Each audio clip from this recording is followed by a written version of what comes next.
አባት ሊገሉኝ ነው አድነኝ አባት። ምንድነው?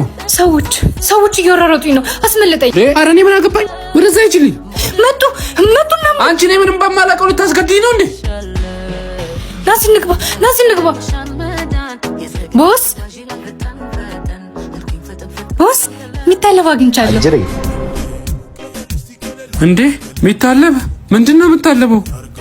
አባቢ ያለሽን አንቺ አንጣው። ኧረ እባካችሁ ለእናቴ አንድ ልጅ ነኝ። ታዲያ እኛ ምን አገባን? ያለህን አንጣ። አባቴ አፍጥነው እንጂ አለው። እሺ እሰጣችኋለሁ። ይሄው አንጣው። ምን ይመስላል? አሁን ደግሞ ደብሮናል። የሆነ ነገር እስቲ ዘፈኝና ሂጂ። ኧረ እኔ ዘፈን አልችልም። ባይሆን ዘና ያላችሁ ገንዘብ የምትሰሩበትን ነገር ልንገራችሁ። ምንድነው? ተናገር። ሀብታም ቤት በአንድ ወር ውስጥ 15 ሚሊዮን ብር እየሸለመ ነው። እንዴት? የተለያዩ ጌሞችን ስትጫወቱ ከ50 ብር ጀምሮ ስትመድቡ አንድ ቲኬት ታገኛላችሁ። በአንድ ቀን ውስጥ ለሞቶ ሰው 5 ሺህ ብር ይሸልማል።